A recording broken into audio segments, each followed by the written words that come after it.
रिजवान रज़ी साहब, क्या है शहबाज शरीफ साहब के पास ऐसा कि जो वो सदर जरदारी साहब की पार्टी को दे सकें? पंजाब में स्पेशली वहाँ पे तहफ़्फ़ुज़ात ज़रा ज़्यादा हैं।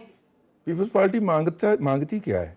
बड़ा कुछ मांग रही है। पीपल्स पार्टी मांगती है कि हमें डीपीओ लगाने की इजाज़त दी जाए। ठीक है, पीपल्स पार्टी मांगती है कि हमें वाइस चांसलर लगाने की इजाज़त दी जाए।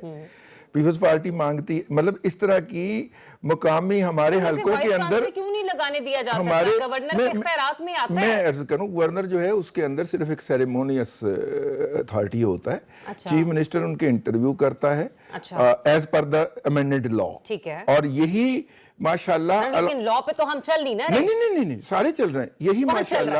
यही माशाल्लाह गंडापुर साहब ने फरमाया है। और सिंध की हुकूमत ने तो वाइस चांसलर बनने के लिए पीएचडी की भी टर्म खत्म कर दी है। अच्छा। ताकि अपने कारकुनों को ज्यादा से सिर्फ एमए पास या बीएस पास कारकुनों को अकोमोडेट किया जा सके। सिंध हुकूमत ने कानून पास किया है और वो कानून गवर्नर ने वापस कर दिया। सिंध असेंबली ने दोबारा उसी दिन सिटिंग के अंदर पास करके तो वो भेज दिया, जिसका मतलब वो इंप्लीमेंट हो गया। तो सारे कर रहे। उन्होंने भी इंटरव्यू करके लोगों को मेरिट पे अपॉइंट किया। 3 बंदे तो उन्होंने गंडा सिंह साहब के करीबी रिश्तेदार लगाए पंजाब के अंदर। वैसे की जैसे इन लोगों ने 26वीं आईनी तरमीम में मिलकर रौला पाया है। किन्होंने? सारी मौलाना फजलुर रहमान और पीटीआई ने मिलकर, मौलाना फजलुर रहमान और पीटीआई ने मिलकर 26वीं तरमीम करवाई। मौलाना तो ये कहते हैं, आज आपने बिलावल की गुफ्तगू नहीं सुनी ऑक्सफोर्ड में? हाँ, मौलाना फजलुर रहमान साहब ने और पीटीआई ने मिलके वो कह रहे थे 26वीं तरमीम कॉम्प्रोमाइज्ड है, मंजूर करवाई, उसके लिए वोट दिए, उसके लिए सहूलतकारी की, बाइकाट करके। मुखालफ में वोट देते ना वहां पे हाउस के अंदर, कोई चीज रिकॉर्ड के ऊपर आती, बाइकाट करके पूरी सहूलतकारी फराहम की। सवाल से हट रहे, मैं थी पंजाब और पीपल्स पार्टी की मुदाखलत की थी। तो पीपल्स पार्टी मारती क्या है? पीपल्स पार्टी मांगती क्या है? मांगती ये है, मरियम नवाज शरीफ का कहना है कि जब मैं खुद सिफारिश नहीं करती, मैं मेरिट के ऊपर ये तमाम तकर्रियां कर रही हूं और जो मेरिट की कमेटी मुझे लिस्ट बना के देती है उसके ऊपर तकर्री हो जाती है।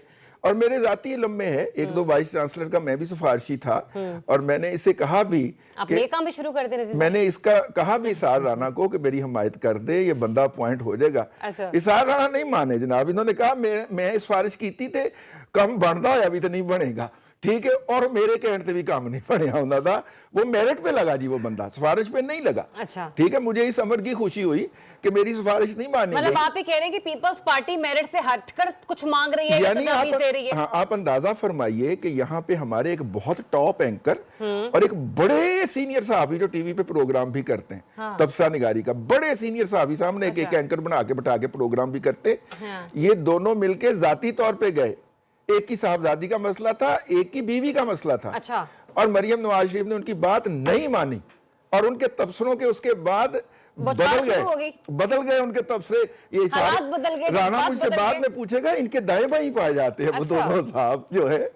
उन्होंने खुद जाकर सिफारिश की, मरियम बीबी ने मानी। तो अगर वो किसी की सिफारिश नहीं मान रही तो वो किसे, इनकी क्यों माने? पीपल्स पार्टी को क्यों माने? या पीपल्स पार्टी को पुलिस अफसर अपनी मर्जी के क्यों दे? लेकिन मुझे हैरत हो रही है कि आज जो है वो मरियम बीबी का 60 पेज का सप्लीमेंट जो है वो जेरे बहस है। अल्हम्दुलिल्लाह, जब पहला साल मुकम्मल हुआ था जनाबे उस्मान बुज़दार साहब का, हैरत की बात है उस वक्त भी ब्यूरोक्रेसी ने 7 पेजेस का सप्लीमेंट ही दिया था। अच्छा। एग्जैक्टली 60 पेजेस का सप्लीमेंट, और इसी साइज का था जिस साइज का आज आया है। और पाकिस्तान तहरीक इंसाफ की गई गलतियां अगर आज कौम भुगत रही है, ठीक है, तो आप चाह रहे हैं कि पाकिस्तान मुस्लिम लीग नून भी वही गलतियां दोहराए और आम अवाम दोबारा से खमियाजा भुगते? नहीं, मैं ये चाह रहा हूं कि जिस बंदे ने उस सप्लीमेंट पे तनकीद की थी, इस सप्लीमेंट के ऊपर भी उसे तनकीद कर देगा। मतलब आप ये कह रहे हैं जो पहले जिसको होश नहीं आया वो अब भी होश ना पहला पत्थर ही नहीं चाहिए। मजनू ने कहा था पहला पत्थर वो मारे जिसने इश्क ना किया। मतलब आप जस्टिफाई कर रहे हैं? ना मैं कह रहा हूं मजनू ने कहा था कि पहला पत्थर वो मारे मुझे जिसने इश्क ना किया। आप ये नहीं कह, मैं ये कह रहा हूं जस्टिफाई कर रहे हैं। नहीं, इनका लोकस स्टैंड ही नहीं है इन लोगों का तनकीद करने का। तनकीद वो करे जिसने उस सप्लीमेंट पे तनकीद की थी, अब वो इस सप्लीमेंट पे भी तनकीद करे और कर रहे हैं। ठीक है, उसकी तनकीद ज्यादा वैलिड गिनी जाएगी, वरना फिर बाई पार्टी। रजी बिल्कुल तनकीद नहीं करा, हमारी तो रोजी रोटी चल रही है, चलो वर्करों को तनख्वाह मिलेगी। मैं तो ये कह रहा हूं कि बुजदार वाले के हर सफे पे वजीर आजम की तस्वीर थी, इसमें किसी में वजीर आजम की तस्वीर नहीं है। ये एक सोलो पंजाब का सेटलमेंट है। मैं मुबारकबाद देता हूं, है उन्होंने कुछ पंजाब जो है विफाक के असर से निकल रहा है। राणा साहब उन्होंने कुछ किया होता अगर बुजदार भाई ने, तो वो तस्वीर दिखाते ना वो वाली। अच्छा चले, वैसे रजी साहब ने अपनी बातों में ना नहीं, एक सवाल एक मिनट जरा, मैं एक जुमला कहूंगा, एक बात कहनी है। देखें, बात ये कि बिल्कुल ठीक कह रहे हैं, लेकिन ये जो 5-7 चीजें आप ये मरियम साहबा अपने खाते डाली है, वो तो बुजदार ने शुरू की थी। हेलीकॉप्टर वाली बुजदार ने शुरू की थी, डायलिसिस वाली बुजदार ने शुरू की थी, हेल्थ कार्ड के ऊपर बुजदार ने सारा शुरू किया था, किसान कार्ड बुजदार के दौर में शुरू हुआ था। तो इन्होंने क्या किया?